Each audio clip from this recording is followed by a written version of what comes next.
One of my favorite sayings is, "This too shall pass." You're in the middle of a bear market, this too shall pass. You're in the middle of a bull market, this too shall pass. The only thing that we can count on is the impermanence of regimes. The only thing we can count on is change. Whatever you're experiencing right now, you will not be experiencing this forever. Everything changes over time. Let me just say that at various points in my life, I have felt poor, and at various points in my life, I have felt rich. Sometimes I've been in the middle. Right now, I feel poor, but this too shall pass. And sometimes I felt rich, and it passed. We have bull markets and bear markets. Sometimes they make awesome trades, and sometimes they make stupid trades, and everything in between. That's my intro for today. Now I want to talk about what I really want to talk about, which is life insurance. I just got approved for life insurance. I got a $3 million policy. Okay. I was on the radio for 2 years. And anytime the subject of insurance came up, I always talked about how I hate life insurance. Particularly whole life insurance. We'll get to that later. I don't have any kids. I'm married. I don't have any kids. I have substantial assets. I don't need insurance. If I die, my wife gets everything. But we're in the middle of building this house, and for a short period of time, we have a lot of debt.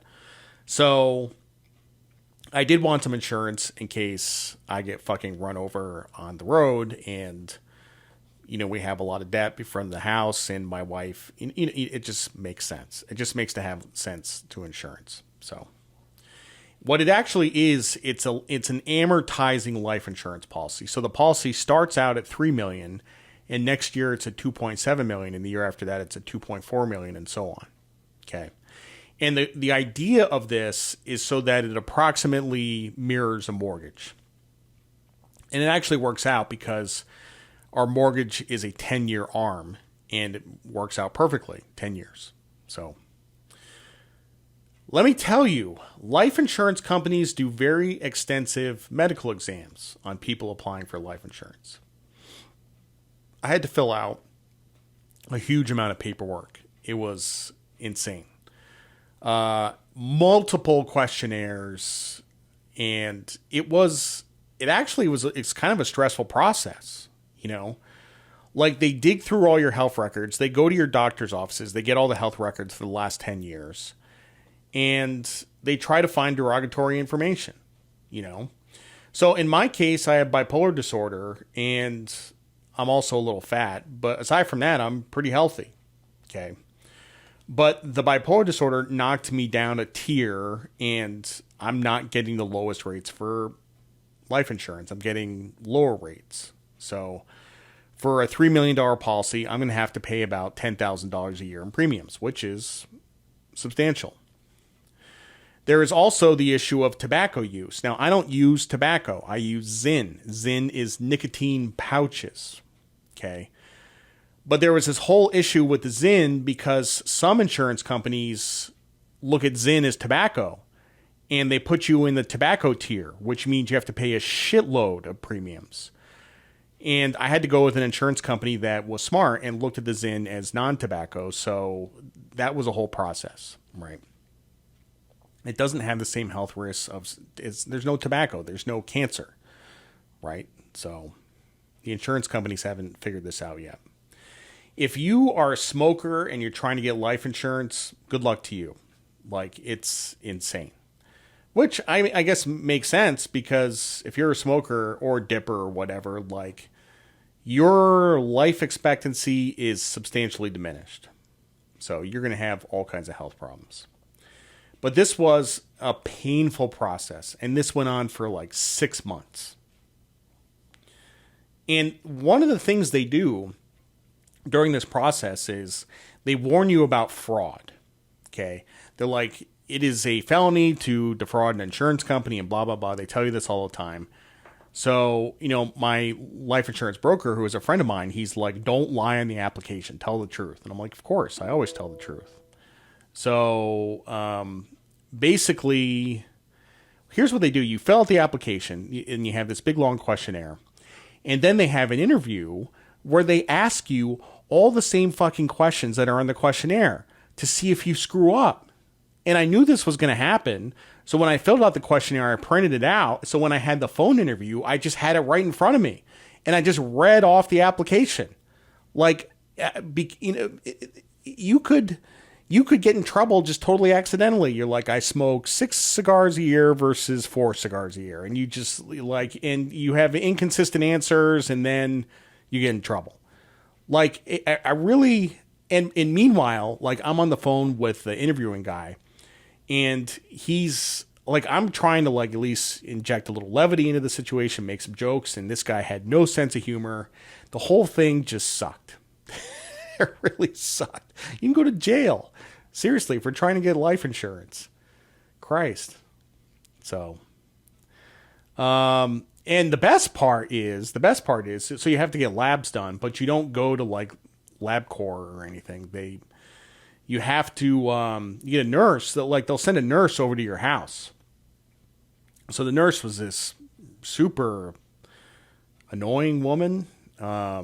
She was nice enough, but very talky. And I'm like, look, like, I just want to get this done. And she did like the cats, so she did hang out with the cats. But it's super awkward because they have to get a blood test, so that's easy enough. You get a blood sample. But then you need a urine sample, and it's like my house. And I'm like, okay, I'm going to go to the bathroom and pee in this cup, and I don't know what she's doing in the other room. And then I come back, and I've got this cup full of pee, and it's just really weird, man. The whole thing is just fucking weird.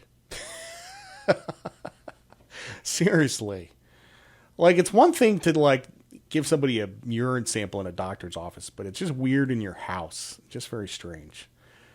So, like I said, the first year I'm going to have $3 million worth of coverage, and the second year I have $2.7 million, and it corresponds to the size of the mortgage.